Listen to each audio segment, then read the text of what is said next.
who becomes a legend? Someone who has been trained for the fine arts since childhood? No. Sometimes it is someone who has been trained for the Navy. In Copenhagen in the 19th century, there lived a boy named Carl Heinrich Bloch. His path was predetermined: a naval uniform, disciplined service.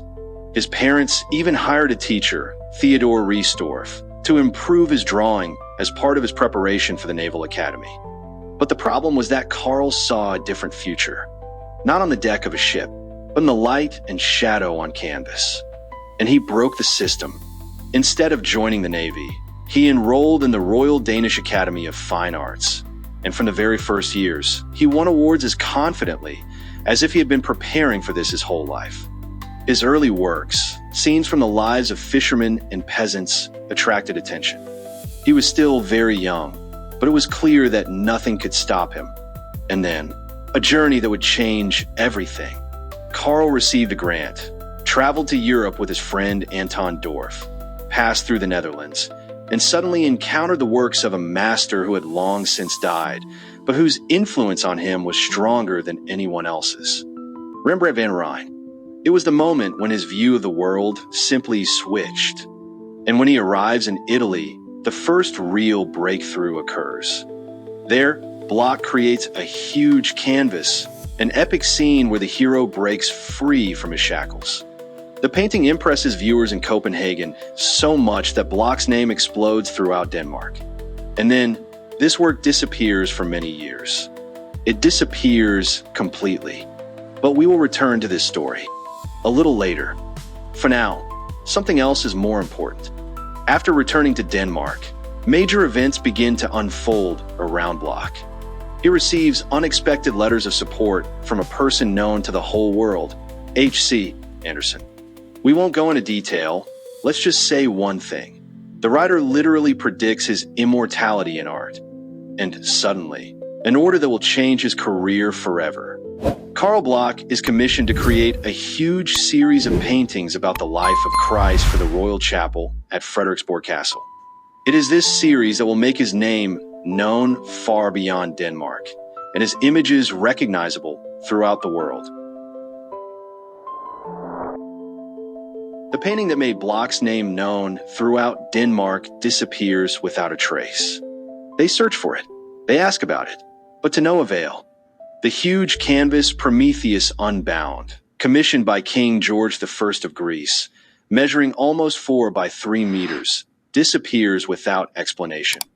The scene depicts the mythological liberation of the Titan, an image of rebellion and struggle against tyranny. What had recently stunned the public suddenly ceases to exist physically. Only descriptions remain, and memories. And at some point, it becomes clear the canvas has disappeared. Not sold, not officially destroyed, just gone. Back in 1865, this painting was exhibited in Copenhagen, and it was a sensation. Critics wrote about the new star of Danish painting. People came again and again to see the canvas, which literally breathed with tension. It was after this that Bloch ceased to be perceived as a promising artist. He began to be perceived as an established master.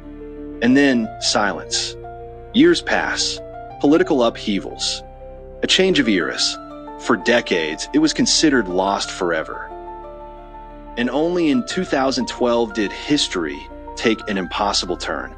In the dilapidated royal estate of Tawa, near Athens, amid the chaos of abandoned belongings, a giant canvas rolled up in a tube was found. No frame, no visible signature. Damaged by time, when it is unrolled, it becomes clear this is the very painting, the one that has been sought for over 100 years. Prometheus Unbound has returned from oblivion, almost like the Titan it depicts. But at the moment when one of Bloch's most important works disappears from the world, his life is already moving in a completely different direction. Without loud myths, without titans, without rebellion. He accepts a commission that at first glance seems calm and even traditional to create a series of paintings for the chapel of Frederiksborg Castle. The plot is familiar to everyone, so familiar that any falsehood would be immediately noticeable. Bloch begins working on scenes from the life of Jesus Christ. And here something important happens. He no longer tries to impress with scale. He focuses on the human, on silence, on the gaze, on the moment before and after the event. It is these images that the whole world will later see. It is they who will become the face of Christ for millions of people. But that's another story. Because the paradox is that while one of Bloch's paintings disappeared for 100 years, the others began to live their own lives, much greater than the artist himself could have imagined. There's a strange thing that almost no one realizes. If you ask people in different countries to imagine Jesus Christ, they often see the same image. A calm gaze, light on the face, silence instead of pathos. And most of them don't even realize that they are looking at Carl Bloch. The paintings from Frederiksborg Castle begin to take on a life of their own. First copies, then reproductions, then illustrations in books and church publications. The images travel far beyond Denmark, and the further they go, the faster they break away from the artist's name. Bloch did not plan this. He did not build an empire. He simply painted scenes as he felt them, and that is why they worked. At the beginning of the 20th century, these paintings ended up on the other side of the Atlantic. Their new visual culture was forming. Their understandable, emotional, living images were needed.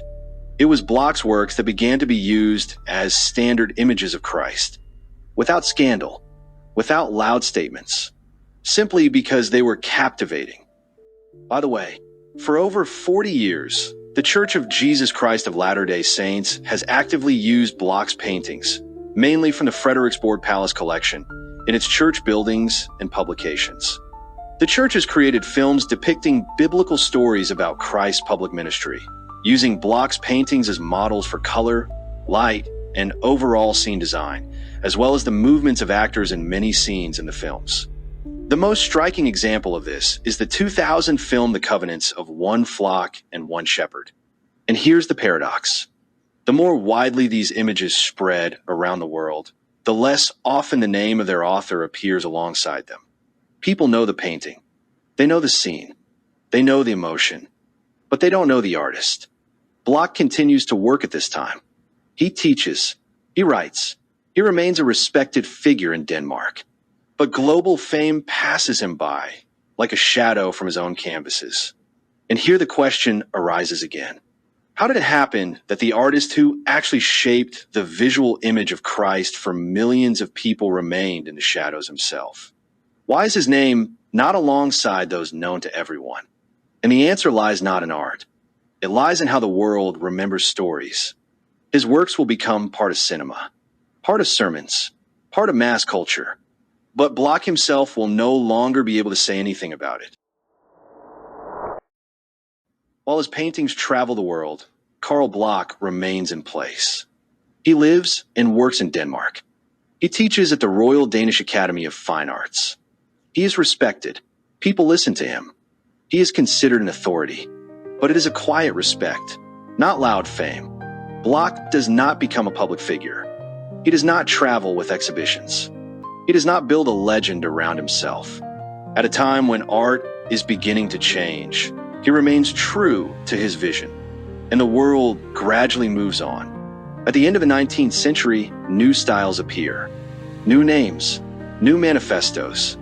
Academic painting begins to be perceived as something from the past, and with it, Bloch's work is pushed into the background. His paintings do not disappear. Interest in his name disappears. Bloch died of cancer on February 22, 1890. His death came as an abrupt blow for Nordic art, according to an article by Sophus Michaelis. Michaelis stated that Denmark has lost the artist who is indisputably the greatest among the living. Kind stated in his eulogy at Bloch's funeral that Bloch stays and lives. He is buried in Copenhagen. History goes on. And it is after his death that something happens that seems almost like a joke of time. His paintings begin to live more actively than ever. They are reproduced in print. They are used in sermons. Scenes from them are filmed for religious films. Bloch's images become part of popular culture. But now, finally without him, the artist's name appears less and less often alongside his works. For most people, these images simply have always been there, as if they existed before anyone painted them. And here we come to the final question. Can this be considered a failure? Or, on the contrary, is this the highest form of influence, when your work enters the world so deeply that your name becomes unnecessary? Sometimes immortality looks completely different from how we imagine it. Carl Heinrich Bloch did not become a symbol of his era. His name was not turned into a brand. He left no manifestos behind. Instead, he left images. Images that have outlived fashion. They have outlived styles. They have outlived the artist himself. His Christ does not shout. He does not pose. He does not impose himself. He simply looks. And that turned out to be enough for millions of people in different countries to recognize something very personal in these paintings. One of his works disappeared for over 100 years and returned from oblivion. Others spread so widely around the world that they lost the name of their author. And in this, there is a strange balance. Because perhaps true influence begins where the artist disappears and his work continues to live its own life. Bloch did not become an icon of art in the usual sense, but he became part of the collective memory, quietly, without fanfare, forever. And if today, looking at these images, you heard the name Carl Bloch for the first time, then this story is not over yet. Thank you for watching this series to the end. If you like stories like this about art, people, and the strange twists and turns of history, subscribe to the channel if you haven't already. There are many more stories ahead that are worth remembering.